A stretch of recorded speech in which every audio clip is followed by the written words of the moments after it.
Now on for the last in the present series of Sign On.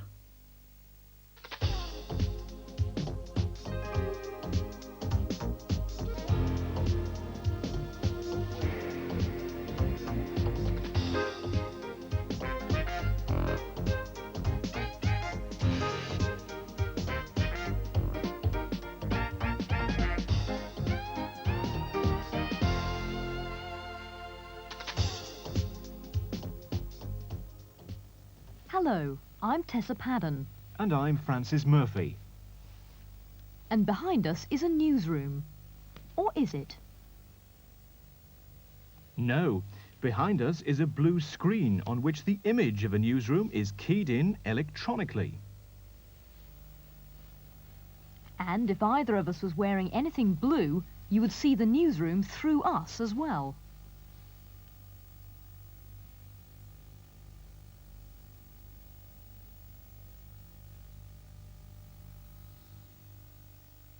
Isn't technology marvellous? Well, maybe. But with many brilliant inventions, a lot depends on whose hands it's in. An aeroplane can carry us off for a beautiful holiday, or it can carry a payload of bombs to end people's lives. And when television reports on technological developments, a lot depends on the person doing the reporting. One of the most fascinating reports in recent weeks was this, from News at 10. Charlotte! Charlotte! Woof, woof, woof, woof, woof. Charlotte! As a baby, Charlotte had meningitis. It made her totally deaf. Now she's one of 2,500 children worldwide with a cochlear implant. Electronic sound signals sent to the implant inside her head go directly to her brain, and she can hear again. We're very, in very early stages, but with time on our side and with Charlotte as she is, you know, the world's an oyster. Isn't it? Yeah, I bet. Charlotte's bionic ear, though tuned by a computer, will never be as good as a real one. But, says her doctor, that will change. Don't forget, nature's been experimenting for quite a long time. We've just been experimenting a few years, and I have no doubt whatsoever that the bionic implants in the future will indeed equal or possibly excel the body functions that we know at present. So, how bionic will our future be? Artificial knees and hips are already commonplace. Wrists and elbows will follow. Today's mechanical hearts will shrink in size, and implants that disguise damage to bone could soon be replaced by man-made bone that joins up with the real thing. And microchip implants that already help the deaf and blind could in future keep a failing brain alive. Electronics and miniaturization are transforming the way artificial limbs function. In Cambridge, more fundamental research has produced a material so like bone that implants coated with it bond to the real bone. Studying materials down to the atomic level, scientists here say there's no reason why we can't one day replace all human parts. I think that's right. You see, at the moment we have artificial hips like this, and some people have got artificial arteries in, and we can think of gradually replacing all the human body. It gets more and more difficult, but one day we might be totally bionic. Well done. Whoops. A bionic future may still be far ahead. It will have to compete for money with other national health priorities. That's it. But already progress towards that bionic goal is benefiting those who need help most. Once again, the cochlear implant is seized upon by a hearing reporter as the miracle answer to deaf people's needs. No doubt a deaf program maker would give a completely different slant. But that needn't be negative. Could the bionic hand develop into something sophisticated enough to use sign language, for example? What about television itself, which brings the other wonders of modern technology into our living rooms, as well as some of the more old-fashioned facts of life? When Yitzhak Rabin, the Israeli Prime Minister, was assassinated, when the verdict in the O.J. Simpson trial was announced, the message was flashed round the world in seconds. Every day, on every channel, the news we all want to know about. But is it all the news we want to know about? Who's this, for example? Well, he was Igor Abramov, head of the Moscow Association for the Deaf. In September, he was shot and killed outside his flat. The Observer newspaper reporting his death claimed there is a deaf mafia increasingly active in Moscow's budding drugs market. We would have liked to bring you a TV report on Abramov's murder. Russia does have a sign language interpreted news program. But it isn't made by deaf people, and try as we might, we couldn't find any television coverage of this incident at all. In the end, all we managed to obtain was this black and white photograph through the World Federation of the Deaf in Finland. So who decides what's news? Somebody does. If deaf people were given their own channel, what would the news and other TV programs be like? These were among the issues discussed last month at a European media seminar in Dublin, hosted by the Irish Deaf Society. Sign On went along.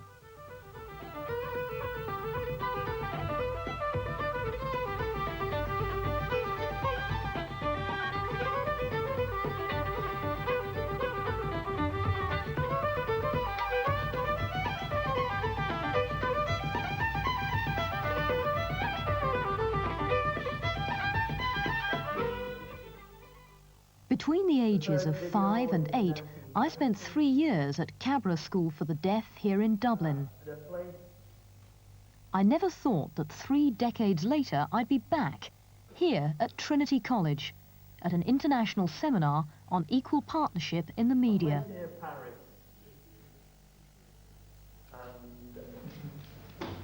That is the logo for our company. Video sign. It's a sort of S.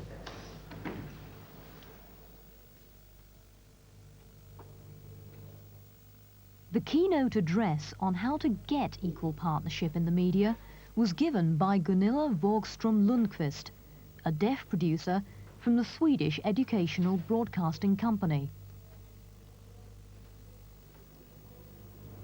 I would like to see deaf people being involved in TV on an equal basis to hearing, because if deaf people are not participating in the TV world, how would hearing people know about deaf issues?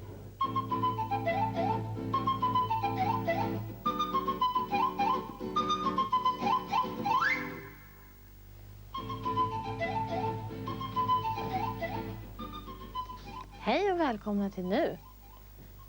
Idag ska vi prata om mobbning. Vi har en gäst med oss här. In Denmark, deaf video really developed faster than deaf television. But now, Dovfilm Video are actually supplying programs to television. Sven Erik Jensen is a producer at Dovfilm. We have made video programs to Danish deaf people in more than 20 years, and to do that we have received money from the Danish state. But at the same time the Danish Deaf Organization wanted us to get on television, but they have not succeeded. But 2 years ago the Danish government stated that the Danish television has an obligation to give public access. So the television looks around and discovers deaf film. And now they are broadcasting our programs.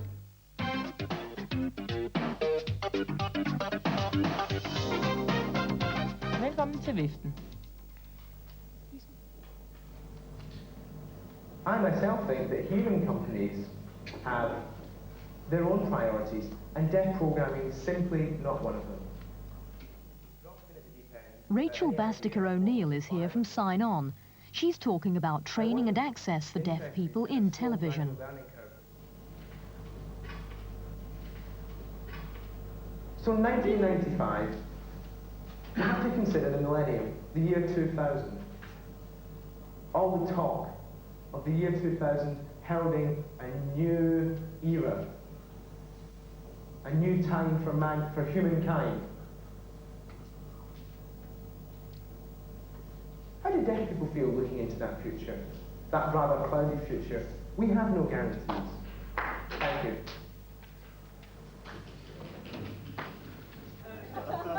My name is Guadalupe and I'm Spanish. I'm not involved in national Spanish TV, but with local TV in the south, in Granada. I work for a private TV company making deaf programs with deaf and hearing people working together. It benefits deaf people because in the past we did occasionally get work there, but now we have deaf people working at the top. Like, I'm a director and presenter. It's been a hard struggle, but now more and more barriers have come down. I don't know about the future. I only know that local politicians have helped us by saying it's important to have deaf programmes. There are question marks over whether the future is secure or not, but personally I feel quite confident.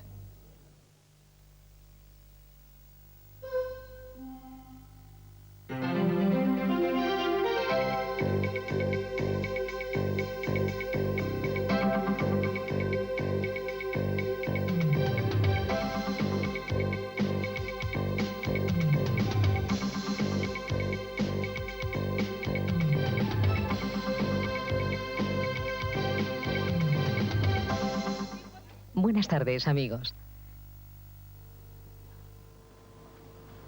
All the people in Europe share the responsibility for deaf movement, to raise awareness.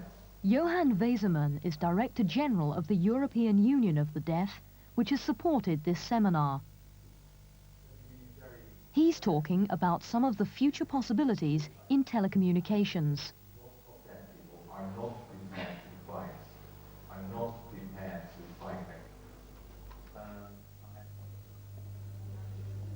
There are various possibilities. One is the hope of achieving future television transmissions by satellite, so that all deaf people can watch one program with international signing.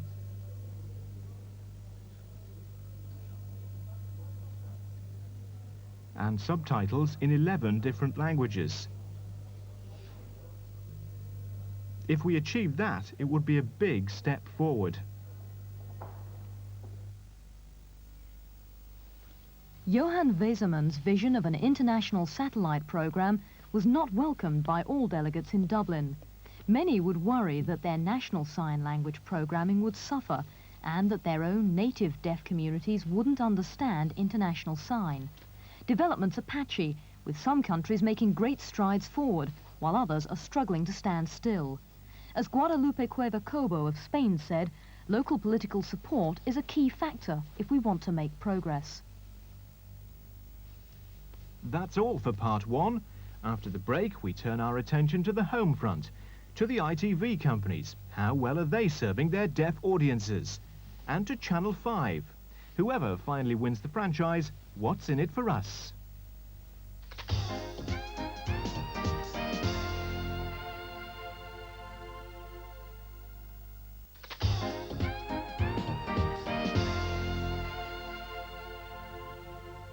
Welcome back. It's 3 years since the ITV companies began their new franchises. Needless to say, deaf issues aren't high on their news agendas, unless, that is, they have an impact on the wider community. Border TV is based in Carlisle, which also houses the headquarters of the British Deaf Association, or at least it has for the past 23 years. But now the BDA is proposing to move its headquarters to London. At last, people sit up and take notice. The local MP has emergency meetings with the chief executive of the BDA, and the local television station reports. This from last week. The British Deaf Association faces a £300,000 shortfall next year, and as a result, the charity says it must look at restructuring its operations. It announced it was to close its headquarters in Carlisle and move to London, blaming the high cost of travel between Cumbria and the capital. Carlisle MP Eric Martlew has spent the last few weeks campaigning to change the charity's mind, and today met the group's chairman, Jeff McWhinney, in London. Well, I am more hopeful than when I went into the meeting.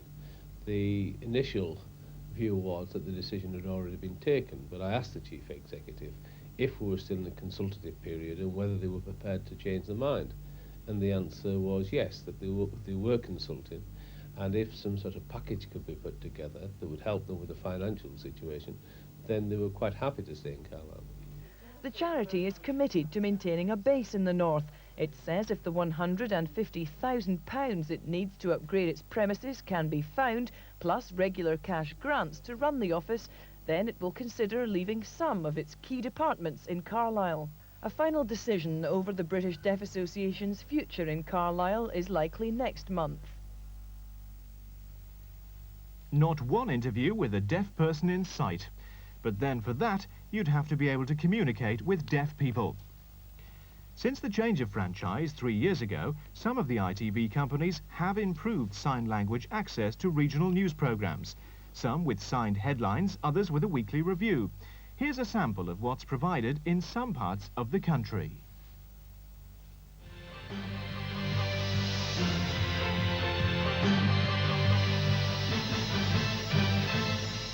Welcome to Central Newsweek. A police officer has described how he was beaten with an iron bar, stabbed repeatedly, and then left for dead in the street. Wayne Bowring and a woman police constable were attacked by two men when they went to investigate a burglary. PC Wayne Bowring says he thought he was going to die as he was attacked.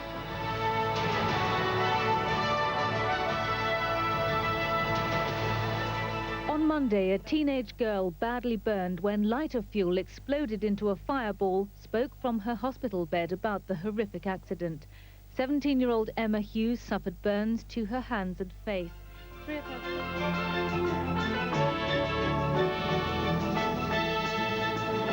A teenager has told a fatal accident inquiry how he struggled to safety, then had to watch two of his friends drown after their car plunged into a swollen river in Twecker last December.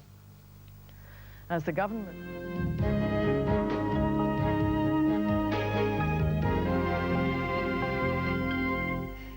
Hello, I'm Kathy Sayers and welcome to West Country Update, our look back at the week's news.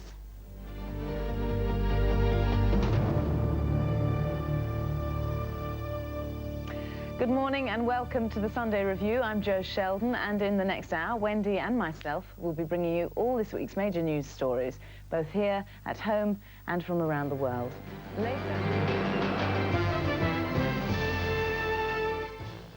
The Welsh Office has apologised to a family after it mislaid documents relating to the death of their 9-year-old son.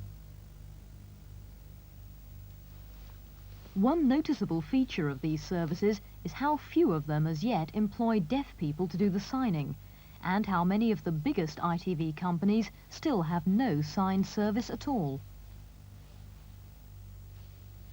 What hope then from the new 5th channel, which is due to begin broadcasting at the beginning of 1997? At the end of October, it was announced that the franchise had been awarded to the joint second highest bidder, Channel 5 Broadcasting. When the result came through, it took the industry completely by surprise. Even the winners could hardly believe it. We've won!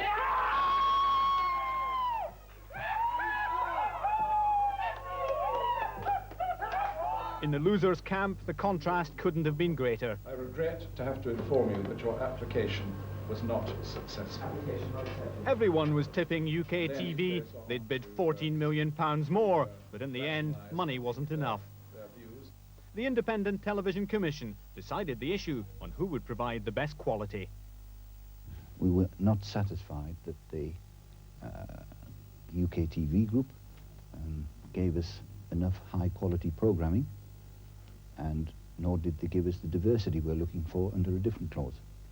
Today's decision marks a return to mainstream television for Greg Dyke, the man who introduced Roland Rat to breakfast television and launched Blind Date at LWT. And we were always, I think, quietly confident, even though everyone else thought that we wouldn't win. We were always quietly confident. We always thought ours was the best application. But it might not yet be all over. UK TV say they haven't ruled out a legal challenge to the ITC decision. Last week, the award was challenged in court, not by UK TV, but by Virgin, one of the other applicants. For what it's worth, none of the bidders promised much in the way of signing, though the application which seemed to show most awareness of the issue was that of Channel 5 Broadcasting. The body which awards the licences and which monitors companies' performance is the Independent Television Commission.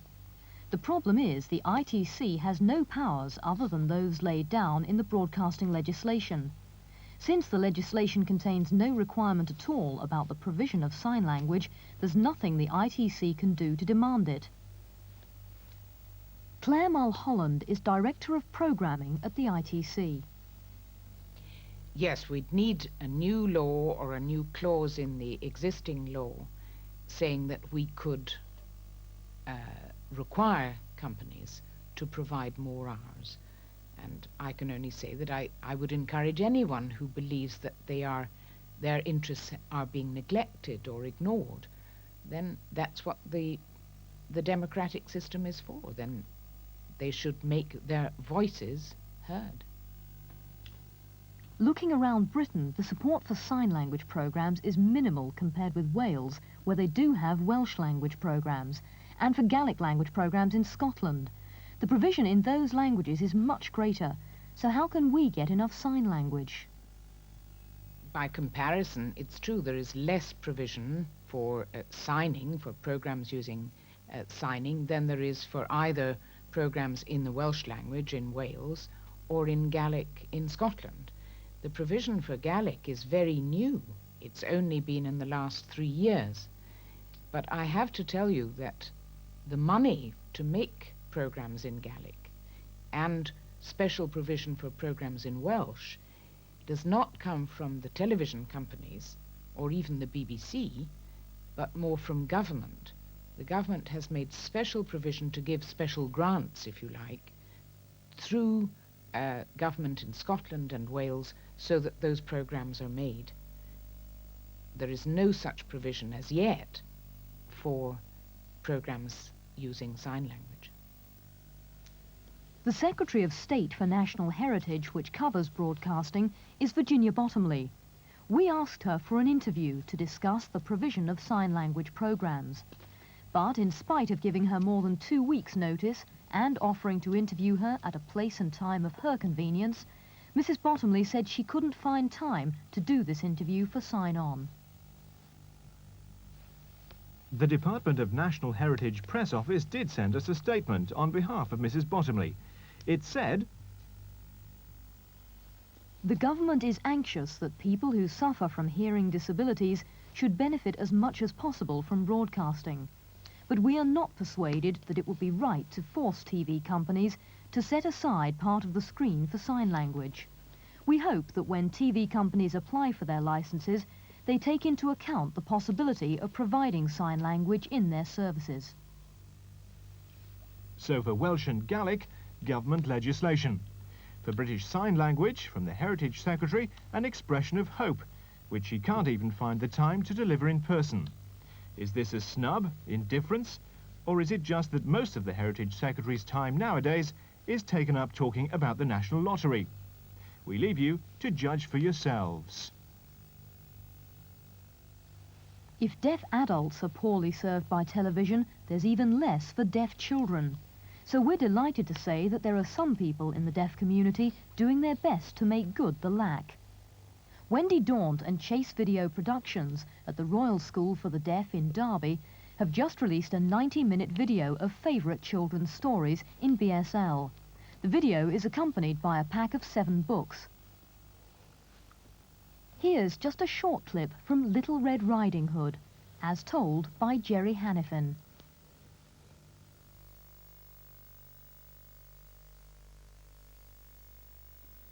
Red Riding Hood looked again and then said, "Oh, Grandmamma, what great teeth you have got!" "All the better to eat you, my dear," said the wolf, and sprang up in bed to seize the little girl and gobble her up. Let's hope that finds its way into a few Christmas stockings.